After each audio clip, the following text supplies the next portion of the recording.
Buenos días, jóvenes. Nos toca hablar sobre pseudoquistes pancreáticos y abscesos pancreáticos. Empecemos con pseudoquistes. Son secundarios a una inflamación pancreática aguda o crónica. Los agudos se originan por necrosis glandular secundaria a la inflamación aguda y los necróticos y retencionales por fenómenos obstructivos degenerativos secundarios a una pancreatitis crónica. ¿Ya? Entonces, los agudos son anatomopatológicamente siempre pseudoquistes. Los crónicos pueden conservar en ocasiones fragmentos del epitelio, ya como ser de su epitelio constitutivo al ser una destrucción de los canalículos pancreáticos. Por lo tanto, son verdaderos. Entonces, de cualquier manera, el uso ha consagrado el término de pseudoquistes tanto para los quistes inflamatorios, sean agudos o crónicos, se les llama pseudoquistes porque no tienen una capa epitelial propia. El pseudoquiste agudo es una complicación de una pancreatitis aguda de cualquier etiología. La causa más frecuente es la pancreatitis aguda de origen biliar. Alrededor del 5% de los ataques de pancreatitis aguda biliar originan un pseudoquiste. Y esta cifra puede elevarse a un 20% cuando se consideran los ataques más graves. En cambio, los pseudoquistes crónicos son casi exclusivamente secundarios a una pancreatitis crónica alcohólica. Más del 80% de todos los quistes pancreáticos son pseudoquistes agudos o crónicos. Dentro de la patogenia, los pseudoquistes se forman a partir de soluciones de continuidad ya en el sistema ductal pancreático, secundarias a necrosis inflamatoria aguda de la glándula. Durante los primeros días del ataque, ya el futuro pseudoquiste está representado por una colección líquida aguda de tamaño y forma variable y sin pared propia. Cualquier colección aguda puede reabsorberse espontáneamente o hacerse progresivamente esférica, redondearse o rodearse de una pared y constituir un pseudoquiste. Normalmente esta pared son por las diferentes estructuras que rodean a esta colección líquida y forman un tabique alrededor de esta y forman el pseudoquiste. No es que sea la pared del quiste, sino son la pared de las estructuras que están rodeando y tabicándola. Por su parte, los pseudoquistes crónicos se originan por dilatación quística progresiva de los conductos pancreáticos, obstruidos por fibrosis o por litiasis. Aquí vemos una cirugía donde se está abriendo el estómago, se abre el estómago y se está hinchando la pared posterior del estómago, y se está extrayendo contenido de un pseudoquiste pancreático. Generalmente su localización es retrogástrica. Dentro de la anatomía patológica, los pseudoquistes agudos son extrapancreáticos, general único y a menudo de diámetro superior a 5 centímetros. Su localización más frecuente es retrogástrica y pararrenal anterior izquierda. El interior del pseudoquiste está tapizado por tejidos necróticos. El contenido líquido puede ser oscuro, turbio o claro. La pared está formada por tejido granulomatoso o fibroso y nunca existe un epitelio de revestimiento.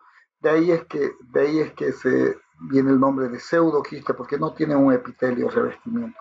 Su característica más importante es que está íntimamente adherida a las paredes de los órganos vecinos, por lo general estómago e intestino delgado. En los pseudoquistes de etiología biliar, la necrosis glandular es muy común y su localización más frecuente es en el istmo y en el cuerpo del páncreas. Los pseudoquistes crónicos son intrapancreáticos, a menudo múltiples, o por lo general de diámetro inferior a 5 centímetros.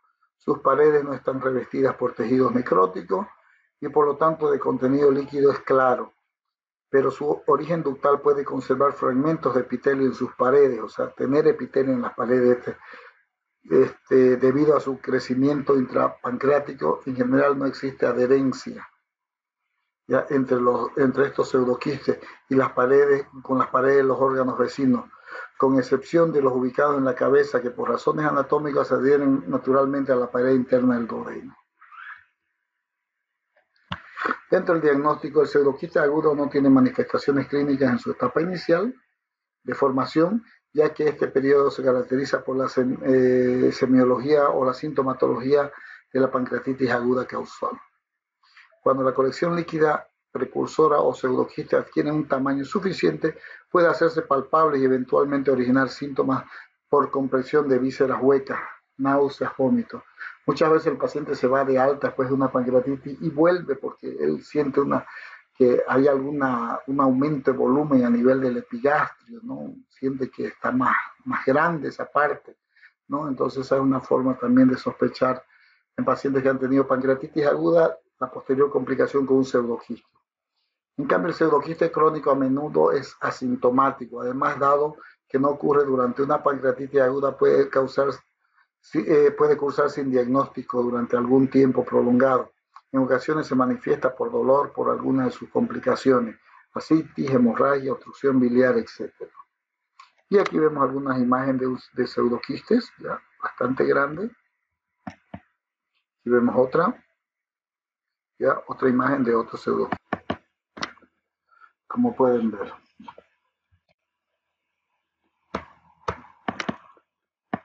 Aquí tenemos otra imagen, otro pseudoquiste, está el páncreas y el pseudoquiste bastante grande. Acá vemos el estómago claramente y en la pared posterior ubicado el pseudoquiste. Igualmente aquí vemos un pseudoquiste bastante grande ya y el estómago. Aquí está la pared posterior del estómago donde está íntimamente adherido a la pared posterior del estómago.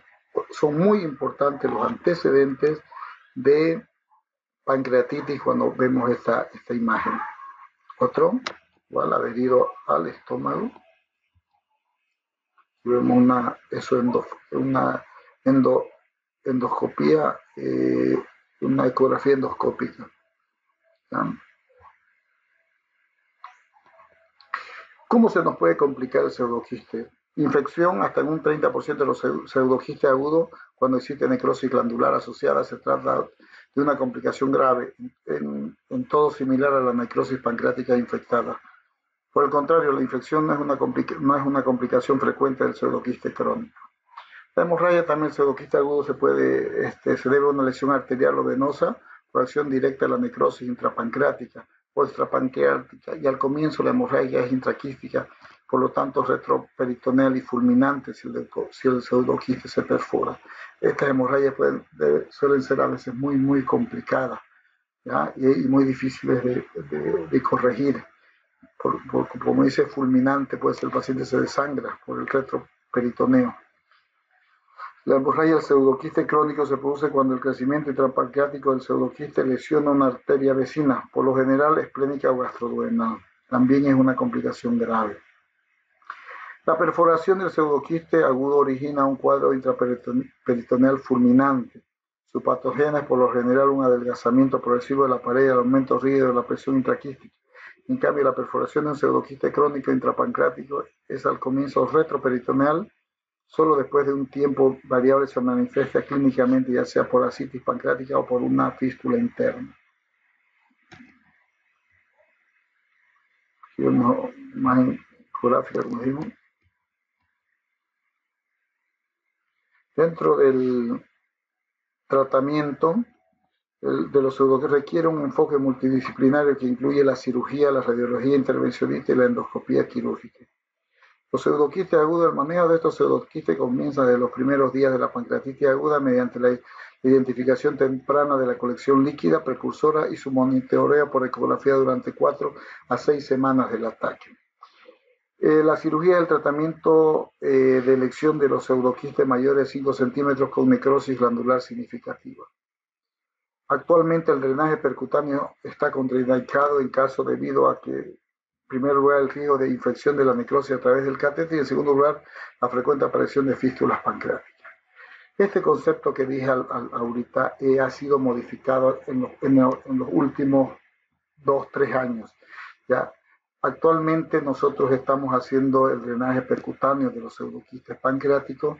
El drenaje quirúrgico ha pasado a segunda instancia, ¿ya? Y actualmente, como la mayoría de los pseudoquistes pancreáticos que tenemos han sido drenados percutáneamente con éxito. Dentro del procedimiento quirúrgico existen dos tipos de anastomosis: la cisto digestiva, aplicaciones al pseudoquiste agudo. La cistogastroanastomosis, que es la más frecuente que se realiza. Nosotros generalmente abrimos el estómago, abrimos la pared posterior y hacemos una comunicación entre el pseudoquiste y la pared posterior del estómago. Entonces el pseudoquiste se drena directamente al estómago. Y hay la cistoyeyunoanastomosis en Y de Roux, que es más complicada, donde hay que llevar un asa de yeyuno y unirlo al pseudoquiste, ¿no? Entonces, para nosotros es mucho más práctica hacer la cistogastroanastomosis a la pared posterior. Tres aspectos deben ser tenidos en cuenta cuando se realiza una anastomosis cistodigestiva. Primero, solo se deben extraer los tejidos necróticos que flotan libremente en el interior del pseudoquiste. La necrosis fija, ya sea glandular o de la pared del pseudoquiste, debe ser conservada para evitar hemorragia. Segundo, la hemostasia es un aspecto esencial en la cistogastroanastomosis y solo se obtiene mediante puntos separados que fijan la pared pseudoquística al espesor de la pared gástrica. Esto también sirve para evitar la filtración de la anastomosis en sectores donde la adherencia del pseudoquiste a la pared gástrica posterior puede no ser perfecta. Tercero, cistoyeyunoanastomosis solo deben ser indicadas cuando las paredes del pseudoquiste tienen un espesor apto para la sutura. Cuando la oportunidad quirúrgica es correcta y la técnica quirúrgica es adecuada, la mortalidad operatoria de la anastomosis cistodigestiva en pseudoquiste agudo no complicados es menor al 4%. Entonces, los datos que tenemos que tomar en cuenta, estos tres aspectos son muy importantes. Como digo, el primero, cuando se abre el quiste, solamente aspirar el contenido del quiste y no retirar restos adheridos ni nada. En segundo lugar, hacer puntos separados en esta boquita que hemos abierto entre el quiste y el estómago. Y como digo, en tercer lugar, las cistoyeyunoanastomosis deben ser dejadas para una segunda opción, ya, y solo cuando las paredes del quiste tienen un grosor adecuado. Generalmente se considera después de las 6 semanas de un pseudoquiste que puede tener unas paredes adecuadas para esto.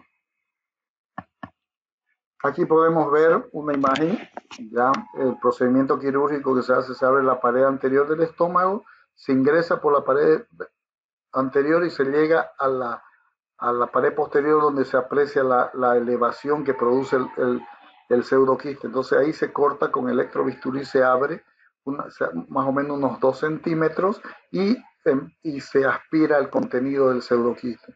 Normalmente, como le dije, el pseudoquiste está adherido a la pared posterior del estómago, pero lo que hay que hacer ahí es hacer unos puntos en esa apertura que estamos haciendo de la pared posterior, ya se hace unos puntos alrededor de la apertura, puntos sueltos para fijarlo el estómago a la pared del pseudoquiste. Una vez se drena, se vuelve a cerrar otra vez la pared anterior y se cierra, el pseudoquiste queda comunicado al estómago, el cual después se transforma en una fístula, que con el tiempo se va a cerrar una vez desaparezca el pseudoquiste. Esa pequeña apertura a veces se cierra totalmente. Y el quiste se transforma en un cordón fibroso. Hablemos sobre absceso pancreático. Es una complicación de la pancreatitis aguda entre su segunda y tercera semana de evolución. Es la colección supurada del páncreas o del tejido circundante. También puede ser secundario a la infección de un pseudoquiste. Dentro del cuadro clínico que nos va a mostrar, el paciente va a empezar a presentar fiebre, anorexia, vómitos, astenia, no mejora su cuadro que tenía. Entre los signos, el paciente tiene un aspecto séptico, mal estado general, intoxicado, dolor en el abdomen superior, masa palpable en epigastrio o en el abdomen superior, dolorosa, ya resistencia abdominal. Dentro del diagnóstico, la evolución tórpida de una pancreatitis aguda con un cuadro séptico, con masa palpable en la segunda y tercera semana de iniciado el cuadro, obliga a pensar en esta complicación. Dentro del laboratorio vamos a pasar un paciente anémico con leucocitosis, desviación a la izquierda, velocidad de sedimentación aumentada. Generalmente se debe a gérmenes gram negativo en su mayoría y flora mixtas, esto también frecuente. Dentro de la radiografía simple se puede ver rechazo del colon transverso hacia abajo, la radiografía contrastada, el estómago hacia adelante o hacia arriba. La ecografía nos muestra una imagen de colección líquida en la zona pancreática con áreas irregulares en su interior. Y más aún la tomografía, que nos va a mostrar una imagen así parecida a esta, con tabicaciones, etcétera, etcétera, una imagen de un absceso pancreático. Ya aquí ecográficamente vemos las imágenes. Dentro del tratamiento de este cuadro, actualmente, al igual que el pseudoquiste, el tratamiento de primera línea es el drenaje percutáneo que se ha hecho. O sea, se tienen bastantes casos ya en nuestra experiencia en el Hospital San Juan de Dios con drenajes percutáneos exitosos. ¿Ya? En caso de fracasar el drenaje o ante la imposibilidad de poder hacer un drenaje, hay que hacer un drenaje quirúrgico amplio, ¿ya? Y complementado lógicamente con el tratamiento, ambas técnicas, tanto abierta como cerrada, complementar con antibióticos de amplio espectro, sobre todo apoyados con un cultivo y un antibiograma. La mortalidad entre un 40 y un 60% de los pacientes, dependiendo del tipo de patologías sobreagregadas que pueda tener este paciente.